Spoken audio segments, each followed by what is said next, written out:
नमस्कार साथियों, बहुत बहुत स्वागत है आपका आपके अपने YouTube चैनल ई मित्र आधार टेक सपोर्ट में। साथियों, आजकल एक ही ट्रेंड चल रहा है पेंशनरों के दिमाग में कि पेंशन पेंशन पेंशन, यानी कि 3 महीने तक किसी भी पेंशनर को राजस्थान में पेंशन नहीं मिली है। चाहे वो वृद्धा पेंशन हो, चाहे विकलांग पेंशन हो, चाहे विधवा पेंशन हो, किसी भी प्रकार की पेंशन 3 महीने की नहीं मिली है। सरकार ने इसको रोक रखी है।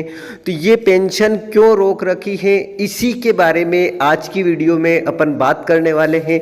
क्योंकि एक खबर और बहुत तेजी से वायरल हो रही है, उसी खबर को लेकर आज की वीडियो में अपन बात करने वाले हैं कि क्या उस खबर में कितनी सच्चाई है, क्या वह खबर सच्ची है या झूठी है।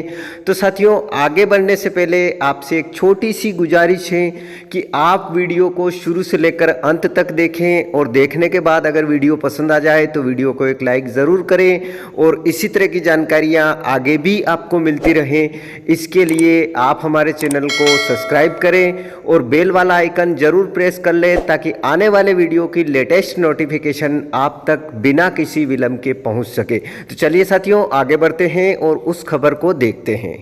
व्हाट्सएप पर हो या फेसबुक पर हो या यूँ कहिए कि किसी भी सोशल मीडिया प्लेटफार्म पर ये खबर बड़ी तेज़ी से वायरल हो रही है। जैसा कि आप स्क्रीन पर देख रहे हैं कि सामाजिक सुरक्षा पेंशन योजना के किसी भी लाभार्थी की पिछले 2 महीने से पेंशन नहीं आ रही हो तो वो अपने जन आधार से जुड़े हुए सभी सदस्यों की आधार ई-KYC करवा ले। अब ये खबर कोई ऑफिशियल नोटिफिकेशन नहीं है सरकार की तरफ से, या यूँ कहिए कि सरकार की तरफ से ऐसा कोई आदेश नहीं है, और ये खबर वायरल हो रही है व्हाट्सएप पर। तो इसको अपन यूँ तो झूठा कह सकते हैं, क्योंकि सरकार की तरफ से कोई ऑफिशियल नोटिफिकेशन नहीं है। हम इस खबर का कतई समर्थन नहीं कर रहे हैं, पर इस खबर में सच्चाई हो सकती है। वो कैसे, हम आपको बताते हैं कि ई-KYC का ऑप्शन अभी हाल ही में दिया गया है। आप सभी ने देखा है कि जन आधार ई-KYC के बिना आप जन आधार में कुछ भी नहीं कर सकते हैं। यानी कि जन आधार से जितने भी फायदे मिलते हैं उसका एक भी फ़ायदा आप बिना ई-KYC के नहीं ले सकते हैं। और जन आधार में आप अगर कुछ भी चेंज करवाना चाहें तो बिना ई-KYC के वो चेंज नहीं होगा। तो साथियों, ई-KYC क्यों शुरू की सरकार ने, तो इसका सीधा मतलब पेंशन से है। क्योंकि जन आधार की ई-KYC अगर आप करवाएंगे तो आधार कार्ड के अकॉर्डिंग, यानी कि आधार कार्ड में जो नाम है आपका, जो आपकी डेट ऑफ बर्थ है, जो आपका जेंडर है, जो आधार कार्ड में आपका फ़ोटो है, वो ऑटोमेटिकल वो जन आधार पर लग जाएगा। यानी कि ई-KYC होने के बाद जो आधार में है वैसा का वैसा ही जन आधार में हो जाएगा।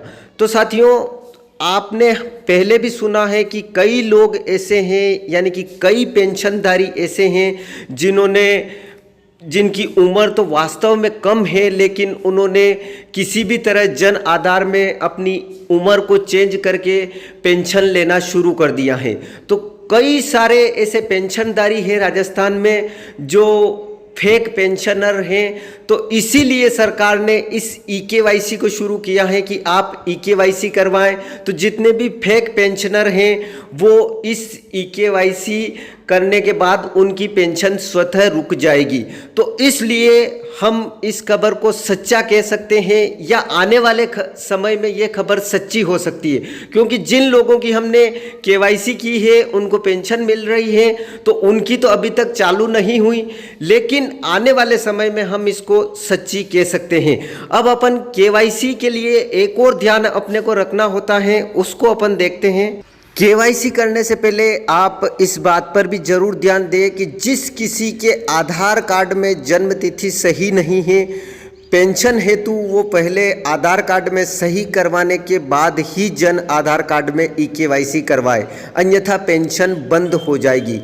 तो ये आप देख सकते हैं साथियों कि सरकार ने इसलिए इसको ये किया है कि अगर आधार कार्ड में आपकी उम्र कम है और आपने अगर जन आधार में किसी भी तरह से उम्र चेंज करवा के आपने पेंशन उठा ली है तो और अगर आप EKYC करवाते हैं तो आपकी पेंशन ज़रूर बंद हो जाएगी, क्योंकि आधार के अकॉर्डिंग जन आधार में EKYC करने के बाद स्वतः ही आधार के हिसाब से उसमें नाम, डेट ऑफ बर्थ और जेंडर सभी उसके हिसाब से हो जाएंगे। तो साथियों आप इस बात का ज़रूर ध्यान रखें कि अगर आपकी उम्र आधार कार्ड में कम या ज़्यादा है और जन आधार में आधार कार्ड के अकॉर्डिंग नहीं है तो पहले आप आधार कार्ड में सही करवाएं, उसके बाद ही आप EKYC करवाएं। तो हम ये तो नहीं कह रहे हैं कि EKYC करवाने के बाद आपको पेंशन मिल ही जाएगी, लेकिन EKYC आपको करवाना ज़रूरी है, आज नहीं तो कल करवाना ही है। तो इसलिए आप पहले से EKYC करवा लें, हो सकता है कि EKYC करवाने के बाद आपकी पेंशन चालू हो जाए। तो साथियों आपको वीडियो कैसी लगी आप कमेंट बॉक्स में ज़रूर बताएं और आप वीडियो को एक लाइक ज़रूर करें और इसी तरह की जानकारियां आपको आगे भी मिलती रहें, इसके लिए आप हमारे चैनल को अभी से सब्सक्राइब कर लें। धन्यवाद साथियों।